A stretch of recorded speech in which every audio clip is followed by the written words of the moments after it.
overcommitted in his life, and he was, you know how when you overcommit, you tend to get very tense and nervous about getting everything done, and he admitted that his behavior at home reflected his anxiety. He was terse with his wife, with his children. He was rushing through his meals. He was spending a lot of time working. Of course, he didn't really notice how his anxiety was being experienced by his wife and kids until one day his little daughter came to him, and she said in a fast voice, "Daddy, I want to tell you something, and I'll tell you really fast." And he realized that, you know, she was afraid that he was going to tell her to wait until a better time, or that, you know, he just didn't have time to listen, and he could tell this was really important to her. And so he said to her, "That's okay, you know, I'll listen to you, you know, you don't have to talk really fast, I'll listen to you. You can say it slowly." And he says he never forgot her answer. "Then listen slowly." Listen slowly. You know, sometimes we really need to be reminded to slow down to really hear what we're being told. Sometimes we think we're listening, but we aren't. And sometimes we have to listen to more than what the words are being said, and listen and hear the actions of the one who is speaking to us. Sometimes we think we hear and understand what has been said, but we really haven't quite gotten it. And I think that all of those are issues that are at play today in our gospel reading about James and Peter and John as they're on the mountain with Jesus. Now, this is the second time that Peter, James, and John have been separated with Jesus, that Jesus has set them aside and asked them to go someplace with him apart from the others. The first time is when they were traveling, and Jairus, one of the religious leaders, came up and he asked Jesus to come and heal his daughter who was sick. And as the disciples and Jesus are walking to Jairus' house, one of Jairus' servants comes and says, "It's too late, your daughter has died." And so, you know, Jairus apologizes to Jesus for bothering him, and Jesus says, "Don't worry, let's continue on." And so they arrive at Jairus' home, and Jesus takes Peter, James, and John into the room where the little girl is lying dead. And Jesus takes her by the hand and tells her to get up. And she rises from the dead. It's pretty neat to see somebody rise from the dead. I think that would have made an impression with them. Now this time, they've been on the road again. And in their travels during this time, Jesus has fed the 4,000.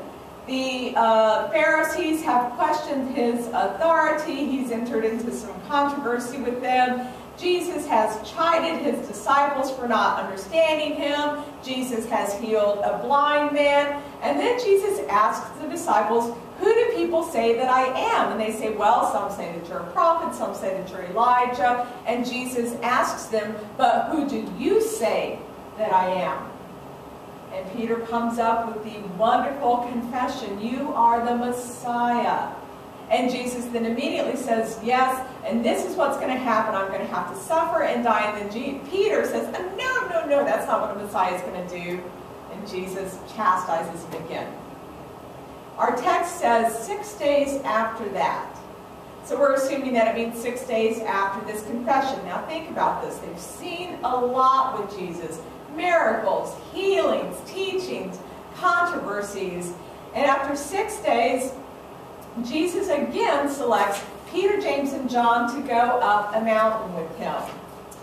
This time, and I wonder what the disciples are thinking. I wonder, they're going, "Oh, are we going off to pray alone?" Because Jesus does that. This would be the first time he took them with him to pray alone. Or maybe Jesus had been summoned by somebody else who had a healing that they wanted done, and Jesus wanted them to go with him. Or could it be that he was going to tell them something special? And, you know, we don't know. I wonder. And then I wonder what happened when Jesus stopped, and they were standing there. Were Peter and James and John just standing there wondering what's going to happen next?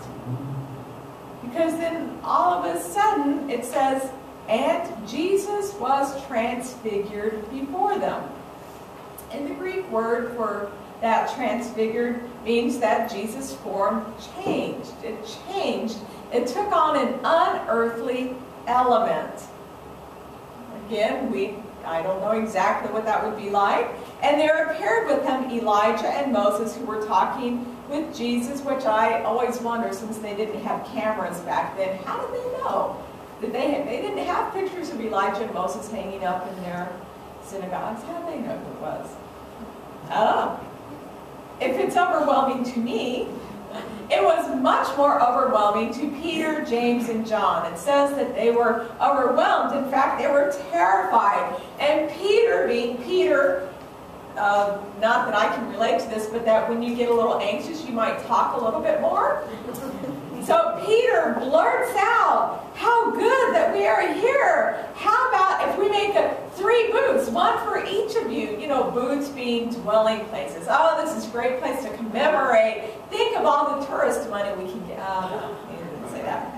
But then a cloud overshadows them and a voice says, this is my son, listen to him. Listen to him. Now?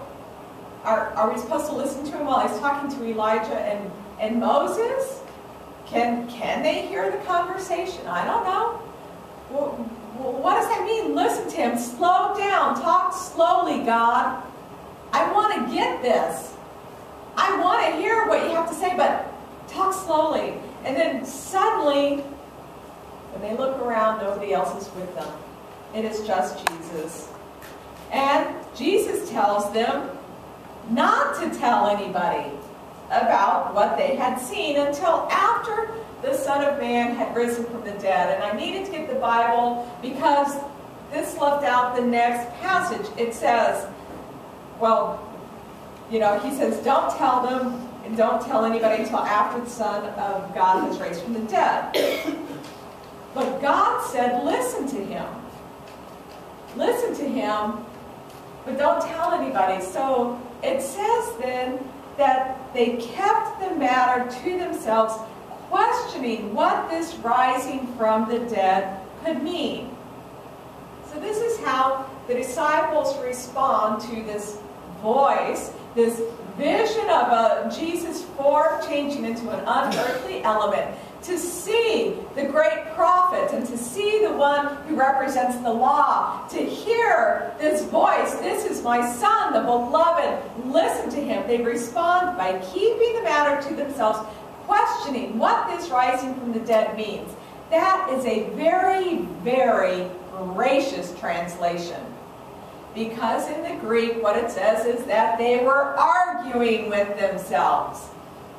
But we prefer to think that they were having a nice conversation. No, they are arguing amongst themselves about what Jesus' words meant, and they are arguing about what does rising from the dead mean. But these are the 3 who saw Jesus raise somebody from the dead.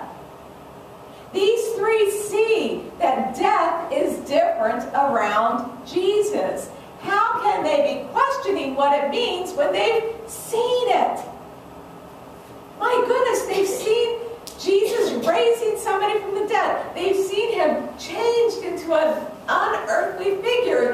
They've seen him with people that they respect, that upon whom their faith is built. They hear a voice, listen to him, and they argue. Yes, we'll know we are Christians by our love, by our love. Yes, they'll know we are Christians by our love. The 3rd time that Peter, James, and John are separated by Jesus to go with him is in the Garden of Gethsemane.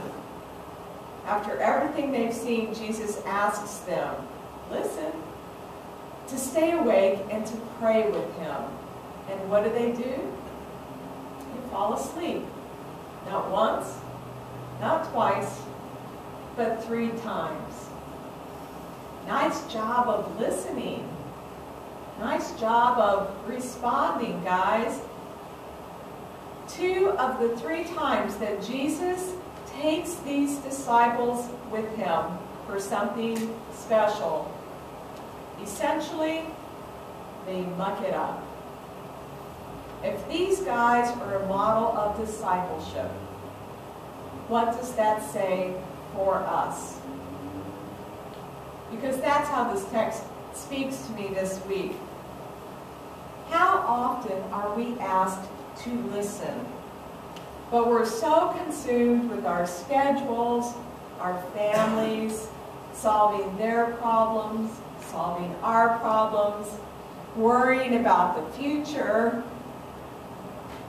How often are we so consumed with those things that we miss the message? We miss what it is that we are supposed to really hear. We miss listening because we're so busy speaking in our heads. And then maybe we even start to argue about what it is that we heard and what it means. We're doers. We're people that value doing. We feel valuable when we are doing something. Maybe the gift of our gospel today is the command from God to listen, to stop, and be fully present with God. That maybe our value isn't in doing things like building booths, and maybe we're not devalued by messing up like sleeping through a command, but that our value is that God calls us as we are to follow. That even when we muck it up, we are called. And we receive new life with forgiveness as we offer our confession that we have left things undone. We have done things we don't like. We did not hear, we did not listen, we did not do. We're simply called to listen.